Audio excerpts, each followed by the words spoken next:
त्यसले त्यो गर्न सक्छ र त्यो जिम्मा दिनुपर्छ हामीले सबै मै भन्यो भने हामीले परमेश्वरको बोलावटलाई थाहा गर्दैनौँ परमेश्वरको बोलावटलाई हामीले त्यसलाई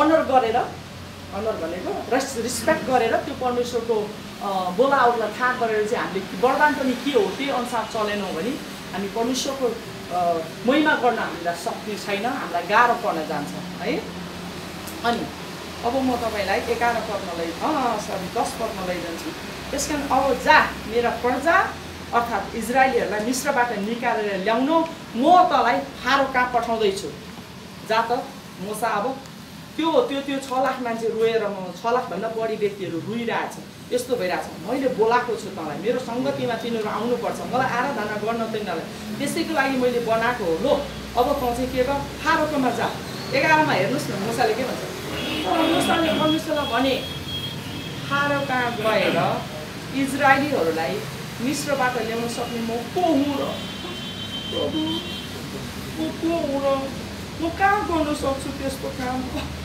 म सक्दिनँ नि म को हुँ र तपाईँले मलाई त्यहाँ पठाउँदै हेर्नुहोस् है तपाईँ र म पनि कतिचोटि यसो गर्नु भनेर म त्यसो गर्न सक्ने कहाँ छ र म त्यो कहाँ गर्न सक्छु र म त्यो सक्दिनँ म हुँदैन परमेश्वरले के गर्नुहुन्छ हेर्नुहोस् है 12 मा हेर्नुहोस् न परमेश्वरले के रिस्पोन्स दिनुहुन्छ अनि परमेश्वरले भन्नुभयो म तँसित छु नि के तँलाई नि मैले गर भने हो तँ नि जा भने तँ मात्रै म चाहिँ तँसँग हुन्न म तँसँग जाँदिनँ भनेको छु त्यहाँ हेर्नुहोस् न मैले पुरा पारे होइन यो परमेश्वरको वचन हो पद 12 मा हेर्नु न अनि परमेश्वरले भन्नुभयो म तँसित हुने छु हालेलुया हाम्रो अध्यक्षज्यू भक्तराजज्यू जब मिडियामा गएर तपाईँ र मेरो प्रतिनिधित्व गरी बोल्नुहुन्छ नि त्यहाँ परमेश्वर छोरा त जा म तँसँग छु हालेलुया अनि हामीले के गर्ने हाम्रो दाजु तपाईँको छोरा सिबी गतराज्यू आज फलानु मिडियामा यसरी बोल्न जाँदै हुनुहुन्छ हजुर जसरी मोसाको साथमा जानुभयो आज तपाईँको हामी प्रार्थना गर्छौँ तपाईँको आत्मा जानुहोस् र सही कुरा बोल्न तपाईँले साथी जसरी ती 6 लाखभन्दा बढी व्यक्तिलाई छुटकारा गर्न तपाईँ बोल्नुभयो मोसासँग बोल्नुभयो त्यसरी आज तपाईँको दाससँग बोल्नुहोस् तपाईँको प्रार्थना यो हुनुपर्छ है त्यसपछि अनि यहाँ छ र मैले तँलाई पठाएको हुँ भन्ने कुराको चिन्ह तँलाई यो हुनेछ जब तैँले ती मानिसहरूलाई मिस्रबाट निकालेर ल्याउनेछस् तब तिनीहरूले यही पर्वतमा परमेश्वरको आराधना गर्नेछौ पद 13 मा मोसाले परमेश्वरलाई भने हेर्नुहोस् जब म इस्रायलीहरू कहाँ गएर तिनीहरूलाई भन्नेछु तिमीहरूका पिता पुर्खाका परमेश्वरले मलाई तिमीहरू कहाँ पठाउनु भएको हो तब तिनीहरूले उहाँको नाउँ के हो त भनेर सोधे भने मैले तिनीहरूलाई के भन्ने के त नि तेरो प्रभुको नाम के हो त ल भन् त के यहाँ अरू कति परमेश्वर छैनन् कतिहरू छन् त नि यहाँ नाम चाहिँ के हो त भन्दा के भन्ने पद 14 मा हेर्नुहोस् तब परमेश्वरले मोसालाई भन्नुभयो म हुँ जो म हुँ फेरि उहाँले भन्नुभयो इजरायलीहरूलाई तैँले यसो भन्नु म हुँ भन्नेले तिमीहरूलाई म कहाँ पठाउनु भएको हो हालेलुया हालेलुया भन्नुहोस् प्रकाशको 22 को 13 मा हेर्नुहोस् त म हुँको अर्थ के रहेछ प्रकाश 22 को 13 र प्रकाश 21 को 6 मा हामी हेर्छौँ त म हुँको अर्थ है म अल्फा र ओमेगा पहिलो र पछिल्लो आदि र अन्त हुँ पढ्नुहोस् है म यो चाहिँ प्रकाशको 22 को 13 हो है म अल्फा र ओमेगा पहिलो र पछि आदि र अन्त्य हुँ म हुँ जो म हुँ म थिएँ म सृष्टिकर्ता मैले सृष्टि गरेको यो सारा संसार म थिएँ अनि म छु यहाँ अहिले तँसँग बोल्दैछु अनि म तँसँग जान्छु म फेरि यीशु ख्रीष्ट उहाँ जो हुनुहुन्थ्यो हुन आउनुभयो अनि उहाँ हुनुहुन्छ उहाँ फेरि आउनुहुनेछ आमेन हो त्यो परमेश्वर अल्फा ओमेगाका परमेश्वर अनि पद 21 को प्रकाश 21 को 6 मा उहाँले मलाई भन्नुभयो अब सिद्धियो अब सिद्धियो म अल्फा र ओमेगा हुँ, आदि र अन्त्य म नै हुँ। तिर्खाउनेहरूलाई जीवनको पानीको फोराबाट म सित्तैमा दिनेछु। हालेलुया। हेर्नुहोस् है, यति मिठो वचन परमेश्वरको। म आदि र अन्त्य हुँ, तिर्खाउनेहरूलाई जीवनको पानीको फोराबाट दिने म नै हो। अनि त्यही परमेश्वर अल्फा र ओमेगाका परमेश्वर आज तपाईँ र मैले पाएका छौँ। अनि म हुँ भन्ने परमेश्वरले इजरायलीहरूलाई उनीहरूको सुस्केरालाई सुनेर मिश्र देशबाट छुटकारा गरिकन परमेश्वरको जन इजरायलीहरूलाई ल्याउनु भयो। आज तपाईँ र म पाप र दासत्वमा मुछेका थियौँ। 2000 वर्ष अगाडि यीशु प्रभु परमेश्वर पिताले आफ्नो एकलौटे पुत्रलाई दिनुभयो। तपाईँ र मैले उहाँलाई रोजेनौँ खोजेनौँ, उहाँ आफैले रोज्नुभयो, खोज्नुभयो, स्वर्ग छोडी ओर्ली यो पृथ्वीमा आउनुभयो, यो घिनलाग्दो पापी संसारमा, अनि आफ्नै जीवन दिनुभयो। त्यही परमेश्वर, त्यही प्रभु यीशु एउटा मानवको रूप लिएर एउटा कन्या मरियमद्वारा गाईको गोठमा पशुको उसमा त्यस्तो नम्र बनेर आउनुभयो।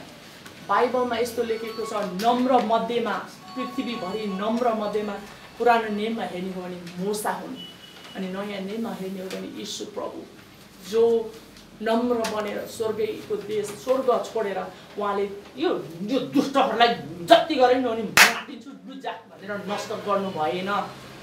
तर कमिला र हात्तीलाई दाँजो गर्छु म। त्यो हात्तीको छेउमा त्यो कमिला केटी थियो। मेरो परमेश्वरको दाँजोमा तपाईँ र म हात्ती र कमिला जस्तो हौँ, र पनि उहाँले वास्ता गरिकन आएर तपाईँ र मलाई जीवन दिनुभयो, बचाउनु हो। त्यो यीशु प्रभु तपाईँ र मैले आज यो हृदयमा बोकेका छौँ। उहाँले भन्नुभयो कि तिमीहरूको शरीर चाहिँ के हो? त्यो मन्दिर हो, परमेश्वर पिताको मन्दिर हजुर र मेरो शरीर हो। आज यो मेरो शरीर परमेश्वरको मन्दिर छौँ भने हामीमा परमेश्वरले राज गर्नुभएको छ भने हामीले एक्ट पनि त्यही गरौँ। जसरी पावलले भन्छ तिमीहरू मेरो अनुकरण गर्ने हो। तपाईँ र मैले साँच्चै नै हाम्रो एकअर्का दाजुभाइमा हे तिमीले मेरो अनुकरण गर भनेर भन्न सकेका छौँ? पक्कै छैन। म क्रिस्चियन भएको 30 वर्ष भए म अझै पनि भन्न सकेको छैन कि मेरो अनुकरण गर्ने गर। मेरो प्यारो मित्रहरू, मेरो आदरणीय दाजुभाइ दिदीबहिनी अनि मेरो पास्टरहरू हुनुहुन्छ यहाँ ठुलो, तपाईँहरू एकदमै जान्ने प्रभुको वचनहरू बुझ्ने यहाँ हुनुहुन्छ होला, रेभरेन्डहरू पनि हुनुहुन्छ होला। तपाईँहरू सबैलाई मेरो एउटा अनुरोध छ हजुरहरूलाई कि हामीले कसरी यीशु ख्रीष्टको उदाहरण गर्ने, उहाँको बोलावलाई कसरी थाहा गर्ने र उहाँले दिनुभएको वरदानहरूलाई कसरी प्रयोग गर्ने र परमेश्वरको महिमाको लागि कसरी हामी जीवन जिउने।